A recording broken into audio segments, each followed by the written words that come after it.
সিলেট জেলায় ৬টি আসনের মধ্যে ৪টিতে প্রার্থীর নাম ঘোষণা করেছে বিএনপি। মনোনয়ন চূড়ান্ত হয়নি সিলেট ৪ ও ৫ আসনে। এ বিষয়ে বিস্তারিত জানাতে সিলেট থেকে আমাদের সাথে যুক্ত হচ্ছেন সহকর্মী প্রত্যুষ তালুকদার।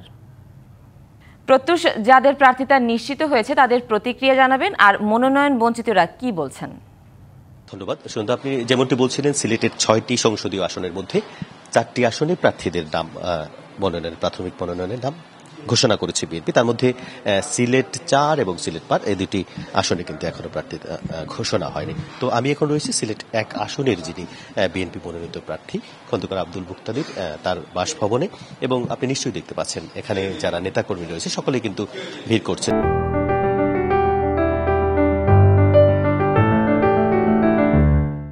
এবং এর আগে থেকেই আমরা জেনেছি যে গতকাল রাত থেকেই আসলে নেতাকর্মীদের মধ্যে একটা উৎসাহ, আসলে কিভাবে তারা পরিকল্পনা করবেন এবং এই আসনটিতে কিভাবে ধানের শীষের জয় নিশ্চিত করা যায় সেই বিষয় নিয়ে কিন্তু তারা মূলত আলোচনা করছেন। এবং যারা নেতাকর্মীরা আছেন তারাও বলছেন যে তারা প্রত্যাশা তো আমরা পেয়ে গেছি। এখানকার সিলেট ১ আসনের যিনি প্রার্থী ধানের শীষের খন্দকার আব্দুল মুক্তাদির, একটু তার কাছে জানতে চাইব।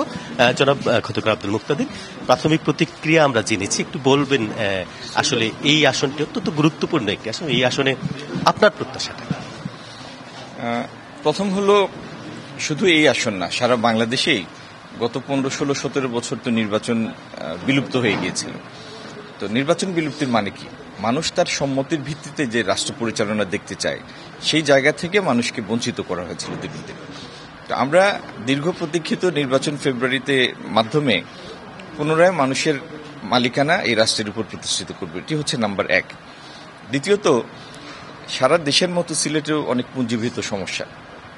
সিলেটে ইউথ আনএমপ্লয়মেন্ট এবং ওভারঅল আনএমপ্লয়মেন্ট অনেক বেশি, এবং কর্মসংস্থানের কোনো সুযোগ নাই, যেহেতু এখানে কোনো কলকারখানা নাই। তো আমাদের প্রথম প্রায়োরিটি হলো আমরা সরকারি পলিসি সাপোর্টের মাধ্যমে প্রাইভেট সেক্টরকে উদ্বুদ্ধ করব, ব্যাপকভাবে ইন্ডাস্ট্রিয়ালাইজেশনের মাধ্যমে এমপ্লয়মেন্ট ক্রিয়েট করা।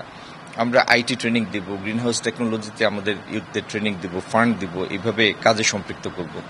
আমরা জলাবদ্ধতা সমস্যার ইনশাল্লাহ স্থায়ী সমাধান করব। সুরমার ভাঙ্গনের হাত থেকে সিলেটকে স্থায়ীভাবে রক্ষা করব। এবং সিলেটের যে সামাজিক দুইটা প্রধান অনাচার, অনলাইন গেমলিং এবং মাদকের বিস্তার, এই দুইটা সিলেট থেকে আমরা স্থায়ীভাবে উচ্ছেদ করতে চাই। সো আমাদের সামনে চ্যালেঞ্জ অনেক, এবং ইনশাল্লাহ আপনাদের সমর্থনে, সিলেটবাসীর দোয়া এবং সমর্থনে এই জিনিসগুলি অর্জন করে আমরা সিলেটকে একটা পরিবর্তিত নবরূপের সিলেটে পরিণত করতে চাই। অশেষ ধন্যবাদ। নিশ্চয়ই শুনছিলেন তার বেশ কিছু পরিকল্পনার কথা। এর বাইরেও অনেক পরিকল্পনা রয়েছে, তবে তিনি প্রাথমিকভাবে তার যে প্রাথমিক পরিকল্পনা সেটি জানালেন, অর্থাৎ এই সিলেটের বিভিন্ন সমস্যার সমাধানে তারা কাজ করে যাবেন, এই অঙ্গীকারই করছেন। তো সবকিছু মিলিয়ে এভাবেই আসলে মনোনয়নের খবর আসার পর সিলেটের রাজনৈতিক পাড়া, বিশেষ করে বিএনপি পাড়া এখন আসলে উৎসব মুখরই বলা যায় রয়েছে। প্রত্যুষ, ধন্যবাদ আপনাকে।